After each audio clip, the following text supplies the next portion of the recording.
Every man fears it, but few admit it. Waking up one day and realizing another man has your girlfriend's attention, her loyalty, maybe even her body. And here's the worst part. It's usually not who you think. It's not some flashy, charming stranger. It's the men already woven into her daily life. They look harmless, but they hold the keys to her emotions. And once she gives those away, the rest follows. If you're not careful, you'll lose more than love. You'll lose respect, you'll lose face, and you'll lose control. In this video, I'll expose the 5 types of men who can easily cross the line with your woman, and the blueprint to make sure you stay in charge of your relationship. Number 1. The gym guy. Let's start with the man you probably thought was harmless, the gym guy. And I'm not talking about some random dude lifting weights on the other side of the room. I'm talking about the personal trainer, the coach, the man who spends hours every week with your girlfriend while you're not there. You think it's just about squats and treadmills. I'm telling you, it's a breeding ground for blurred boundaries. Here's why. The gym environment is intimate, sweaty, high energy, bodies moving, skin showing. It's not a boardroom, it's not a family barbecue. It's a place where physical proximity is normal and even necessary.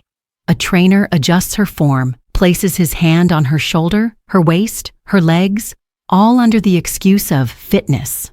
That touch, repeated week after week, builds something you can't see until it's too late. Add in the clothing, leggings, sports bras, tank tops. Your girlfriend is at her most physically expressive in that space. And the trainer? He's literally paid to make her feel good about her body. Compliments roll off his tongue as part of the job. You think she doesn't soak that up? Think again. Now, let me tell you a story. John's 50, a retired firefighter. At first, he was actually proud that his younger girlfriend had gotten serious about fitness. She was glowing, talking non-stop about her workouts and posting pictures from the gym. But slowly, John noticed a shift. She started dressing sharper just to go train. Sessions stretched longer and longer, sometimes late into the evening. When John joked, "You spend more time with your trainer than with me," she brushed it off, laughed, and said he was overthinking. But then came the moment that stung. She called her trainer when her car broke down, before she called John.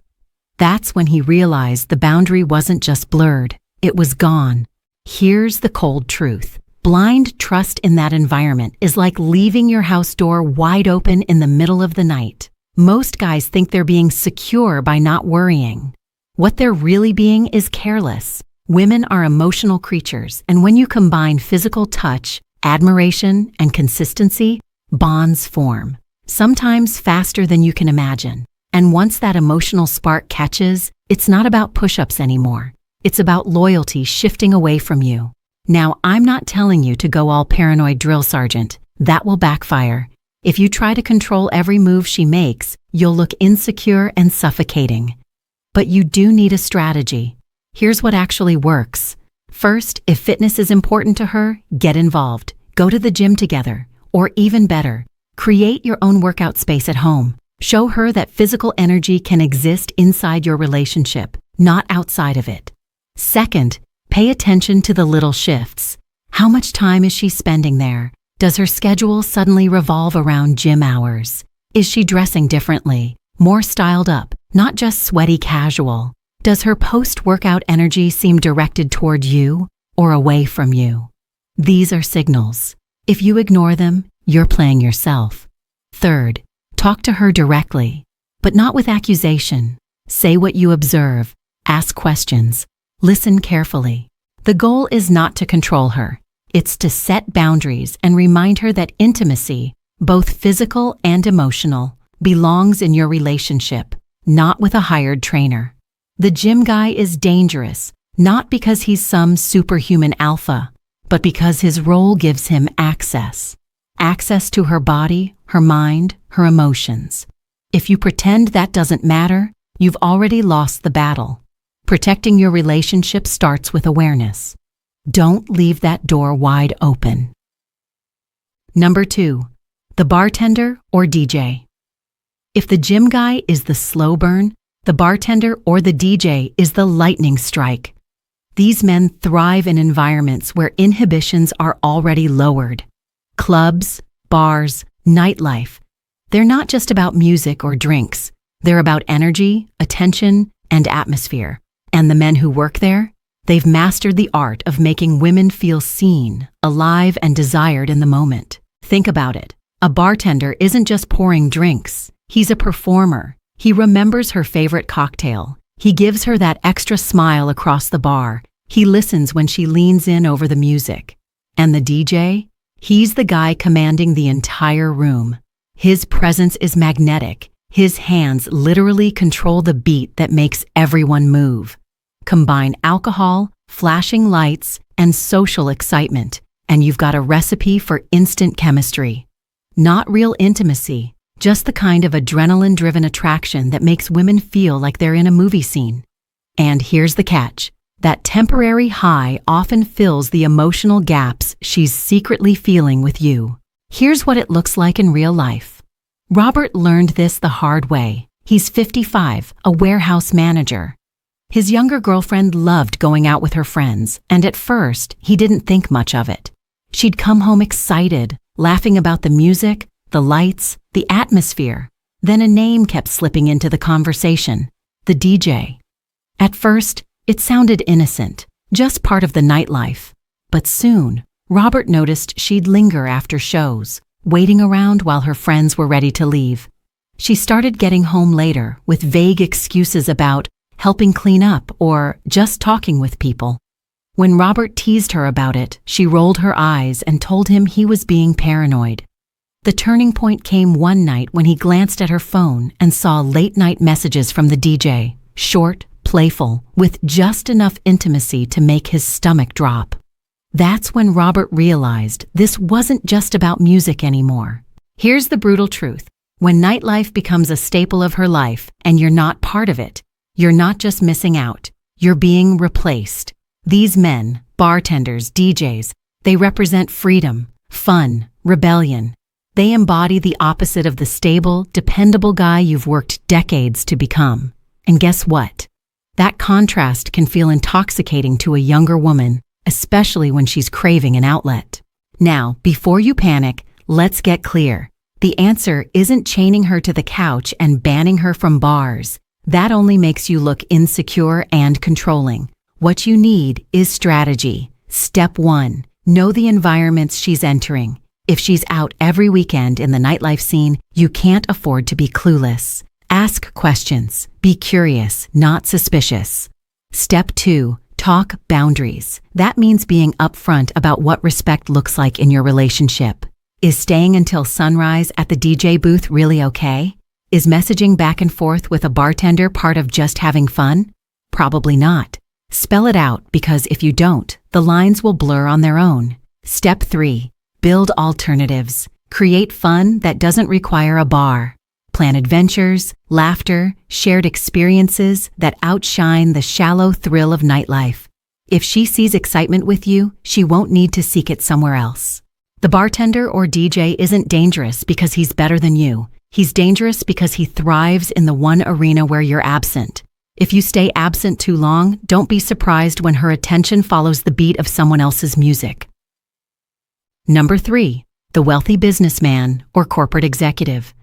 Now let's talk about the man who doesn't need charm or nightlife to pull your woman in.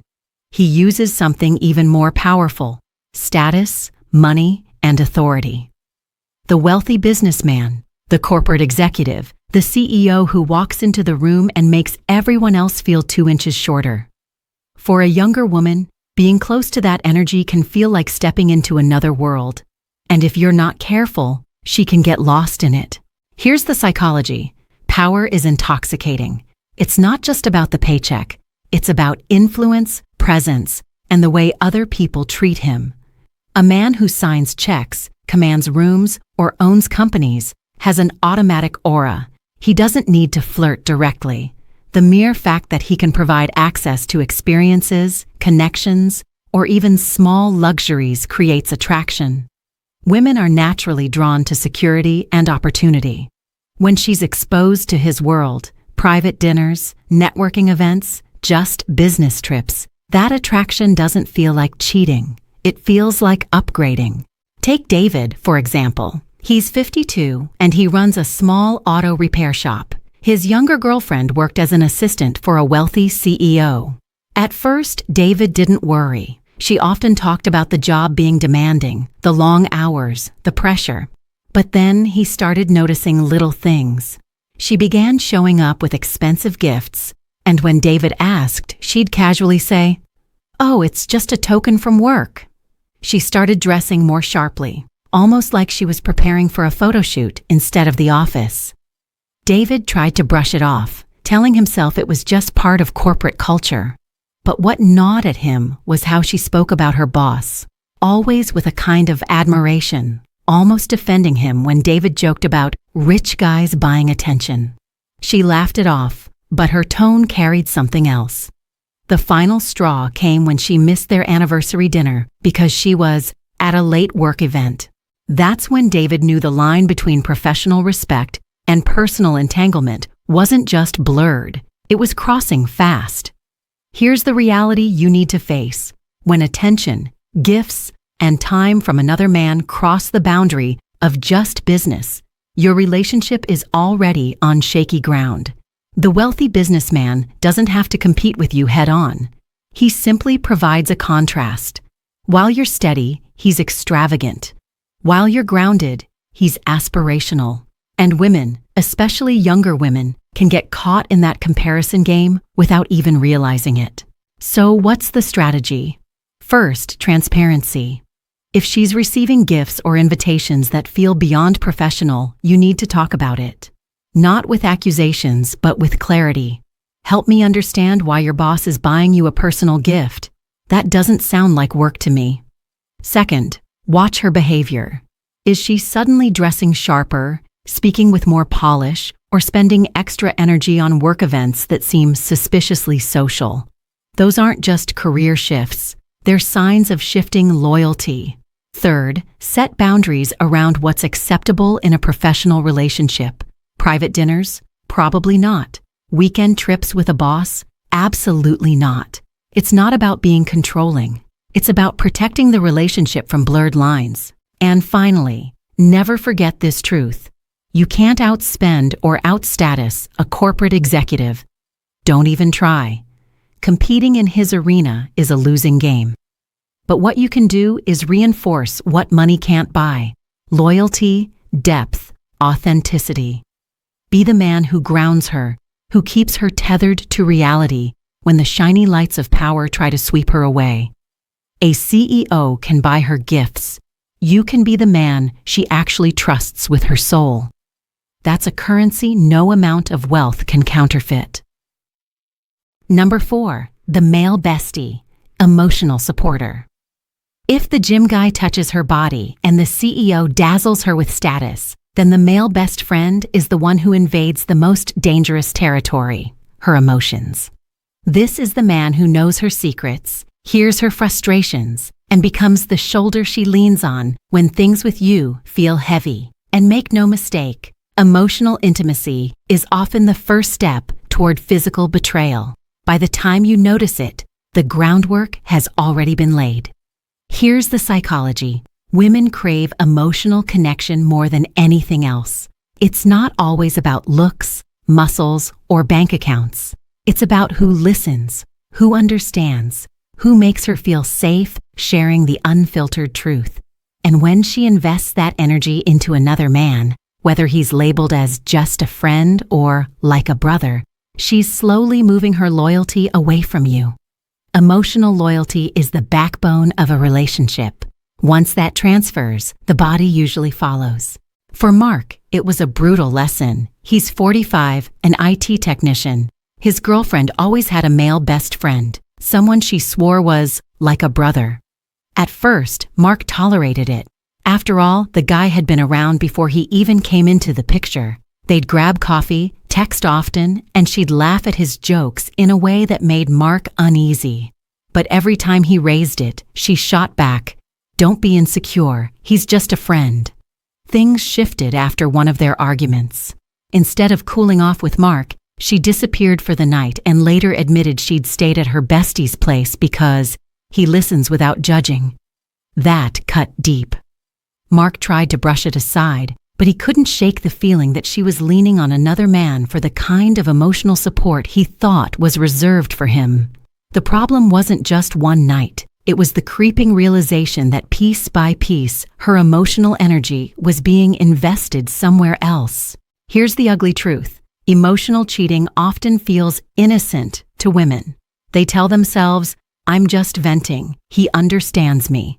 But every time she unloads her frustrations on him instead of you, she's strengthening his role as her confidant. And here's the kicker. A man who's sitting there listening to her heartaches is almost always waiting for the chance to cross the line. He might play the patient, caring friend, but deep down, he knows vulnerability opens doors. The male bestie role is the slowest but deadliest threat. So what's your move? First, don't fall into the trap of outright banning her from having male friends. That will only backfire, making you look controlling and insecure. Instead, ask the right questions. Why does she need him so much? Why does she run to him when things go wrong instead of coming to you? If her answers are vague or defensive, that's a red flag. Second, discuss his role openly, not in an accusatory way, but in a boundary-setting way. I want to understand why you trust him with your problems more than me. That doesn't feel like partnership. Third, watch for transparency. Does she keep her interactions with him in the open? Or is she hiding texts, deleting messages, keeping plans quiet? If it's the latter, then she knows she's already crossing lines. And here's the part you need to hear.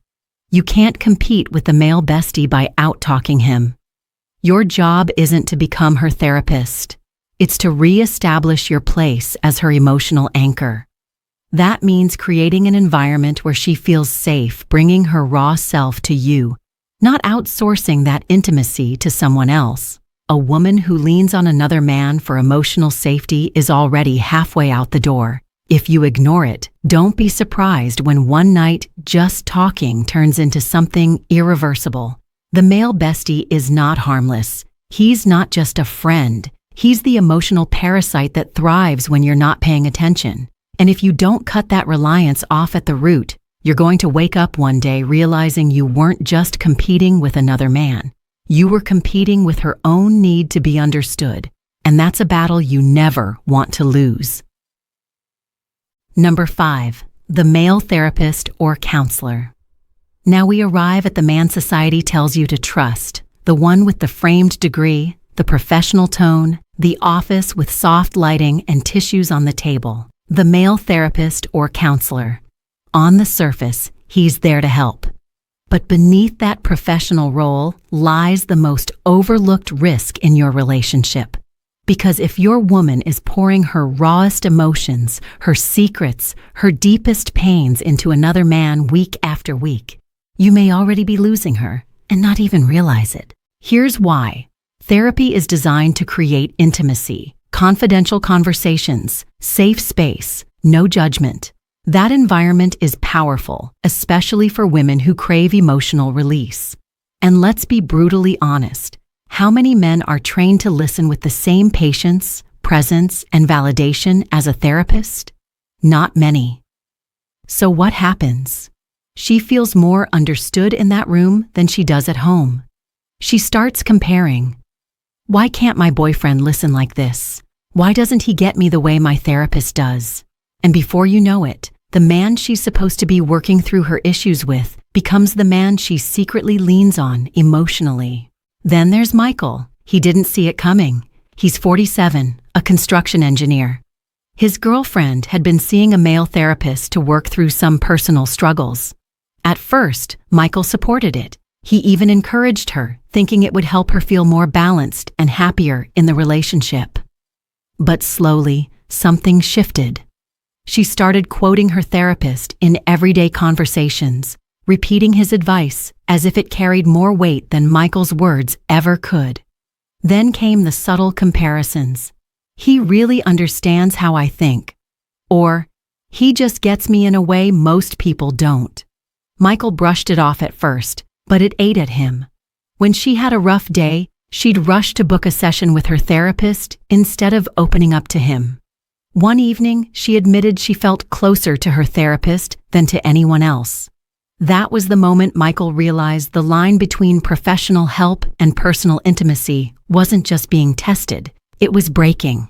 Let's be clear. I'm not saying every therapist crosses the professional line. Many are ethical, but the risk lies not just in his intentions, it's in the bond itself. Emotional intimacy can form whether he wants it to or not. And if your woman already feels distant from you, therapy can accelerate that drift. Because in her mind, the man who hears her tears, her fears, her private thoughts, becomes the man she feels closest to. That's a dangerous transfer of loyalty. So what's the strategy? First, encourage therapy, but steer it toward couples therapy. That way, the emotional investment is shared, not siphoned away. When the therapist hears both of you, the process strengthens the relationship instead of pulling it apart. Second, set boundaries. If her therapy sessions are leading to secrecy, like hidden topics, emotional walls, or comparisons to how you don't understand her, you need to address that directly. Ask, do you feel like you can only open up in therapy? Because if that's true, we need to fix how we connect. Third, pay attention to the transfer of intimacy. Is she starting to lean on therapy for validation instead of you? Is she more emotionally available before her sessions than after? Those are warning signs you cannot ignore. And here's the painful truth. If another man, therapist or not, becomes her primary emotional confidant, you're in trouble. Relationships die not when attraction fades, but when vulnerability shifts to someone outside the bond. Don't let that happen on your watch. Support her healing, yes, but never let yourself be replaced as the man she trusts most. The male therapist is dangerous not because he's unethical, but because he's positioned perfectly. He's the listener, the validator, the safe space. If you don't reclaim that role in your own relationship, you're signing up to be the outsider in your own love story. And trust me, you do not want to wake up one day realizing the man she trusts most was never you. By now, you've seen the pattern: the gym guy, the bartender, the CEO, the bestie, the therapist. Different faces, different roles, but all roads lead to the same weakness: emotional gaps and blurred boundaries. That's the common thread.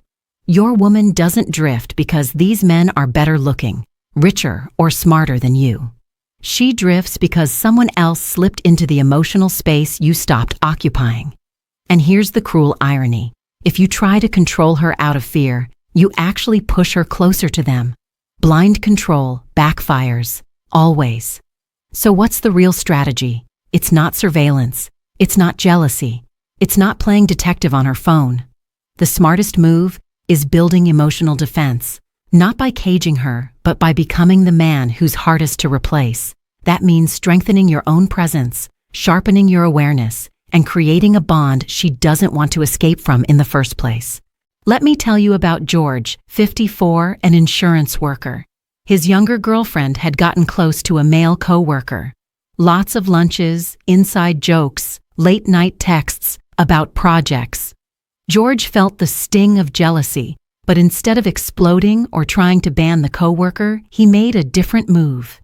He sat down with her, laid out what he noticed without accusing her, and asked straight, "Are we losing our spark?" Then he went to work, not on the coworker, but on himself and their relationship. He started leveling up his health, investing in his career again, surprising her with dates that reignited their chemistry. He didn't beg, didn't accuse, didn't spiral. He upgraded. And you know what? The coworker faded back into irrelevance because George reclaimed the space that belonged to him. That's how you defend your relationship without losing your dignity. Here's the warning you need to hear. You cannot stop every threat. That's a losing game. There will always be gym guys, nightlife charmers, powerful executives, sympathetic besties, and therapists with time to listen. You can't lock her away from the world, but you can make yourself the man who holds her loyalty by choice, not by force. And that's where true security comes from. So what does this strategy look like in practice? First, communication. Not nagging, not accusations. Direct, transparent dialogue. Say what you see, say how it feels, and listen to her response. A woman who's invested will respond. A woman who's drifting will get defensive. Either way, you get clarity. Second, observation without paranoia. Pay attention to patterns, time spent, energy shifts, sudden secrecy, but don't jump to conclusions. Watch with calm detachment. That's strength, not insecurity. Third, invest in your own value. Keep yourself attractive, not just physically, but mentally, socially, financially.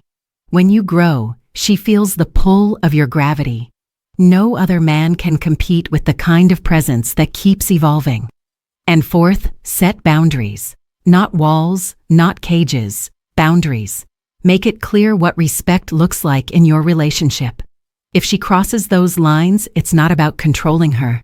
It's about deciding if she still deserves access to you. Here's the ultimate truth. The most powerful defense isn't fear, it's strength.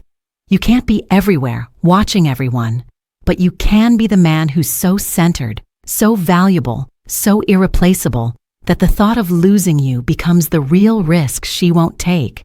That's how you win, not by chasing threats, but by becoming the one she never wants to lose. So let's bring it all together. You've now seen the 5 archetypes of men who can slip into your relationship if you're not paying attention. The gym guy, the physical proximity, the bartender or DJ, the nightlife seduction, the wealthy businessman, the power and status pull, the male bestie, the emotional siphon, and the therapist, the professional confidant who can quietly become the most trusted man in her life. Different masks, same danger. They step into the space you left unguarded. And once emotional gaps open, opportunities appear. Once boundaries blur, loyalty shifts. That's the pattern you cannot ignore. But let me be clear. This is not about demonizing these men or their jobs. Not every trainer is hunting for your girlfriend. Not every bartender or CEO is scheming. Not every therapist is crossing the line. The real problem is never the profession. The real problem is when emotional gaps, unchecked boundaries, and neglected intimacy leave your relationship vulnerable. That's when another man has the chance to walk in and take what should have been yours to protect. And here's the hopeful part. You don't need to control the world to keep your relationship safe. You don't need to ban her from the gym, forbid her from going out, or stalk her phone like a detective. That path only weakens you. What you need is mastery. Not over her, but over yourself and the frame of your relationship. When you maintain your own value, when you communicate clearly, when you set boundaries without fear, you become the man who's hardest to replace. And that's the only real insurance policy you'll ever need. So remember this. Your power doesn't come from chasing threats. It comes from becoming the man she doesn't want to risk losing. That's emotional defense the smart way. That's how you stay in control, without chains, without paranoia, without begging. If this message hit you where it hurts, and you know it's the truth, make sure you subscribe, hit that like button, drop a comment, and share this video with a man who needs to hear it. Because the truths I'm giving you are the ones no one else dares to say. And the more men who wake up, the stronger we all become.